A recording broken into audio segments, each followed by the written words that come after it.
for example, oh, let's do this one. So that was for the electric field from a point charge.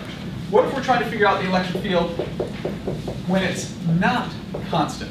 In other words, due to a continuous charge distribution. An object with shape. If we're trying to figure out the electric potential due to an object with shape, Nitish, what are we going to use? You make it dq, you use an infinitesimally small amount of charge. True. So what's the equation going to be? So it'd be for voltage, right?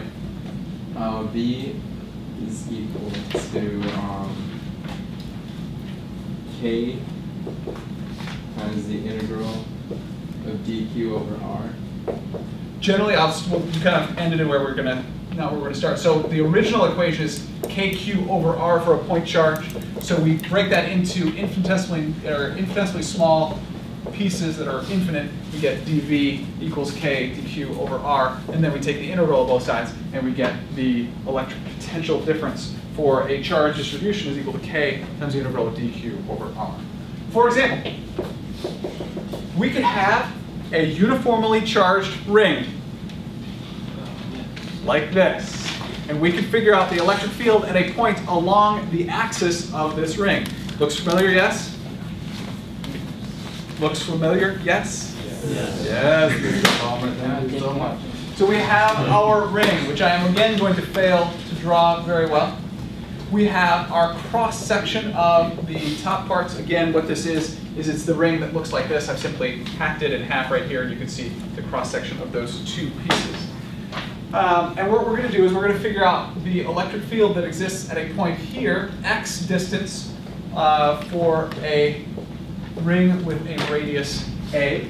This point here is going to be point P. We're going to figure out the potential due to a uniformly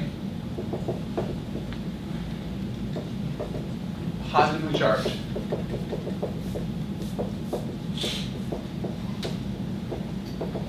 and we're also going to figure out the electric field as well at P.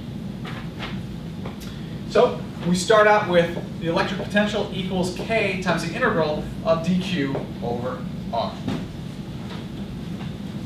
Okay. R, of course, is this distance right here.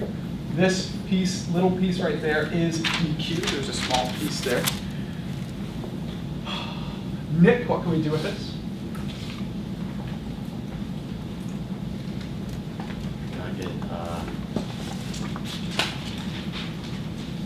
dq in terms of r. Actually, don't. You would think that, but we do not actually have to do that. Help us out. What can we do here?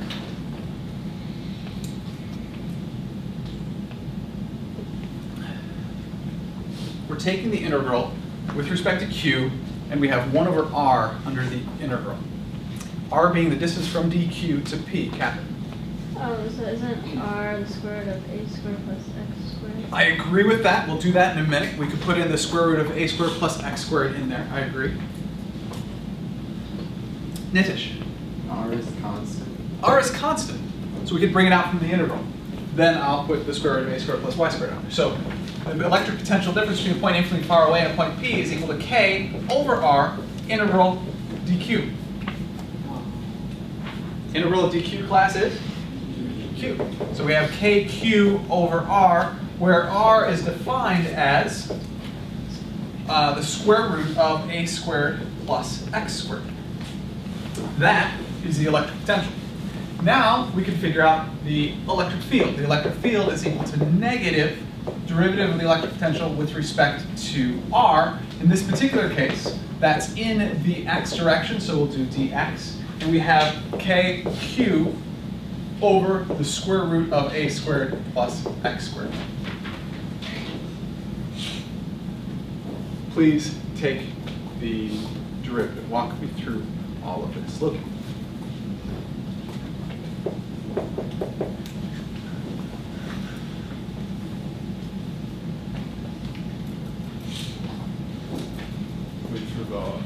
We have the derivative of k times big Q, which is the charge on the total charge on the ring, divided by the square root of a squared plus x squared. All that with respect to x. What's the help now? You're not the only one. Okay. Travis. You can bring out K and Q. K and Q are constants. So we have negative KQ derivative with respect to x of what then, Loki? What's going to make this easier? 1 over. I agree with that, but it's generally easier if you do a squared plus x squared to the negative 1/2 power. This should look familiar. Go ahead. And then you pull the negative 1/2 out. So it can do negative 1/2 Uh-huh. times a squared plus x squared to the negative 3s times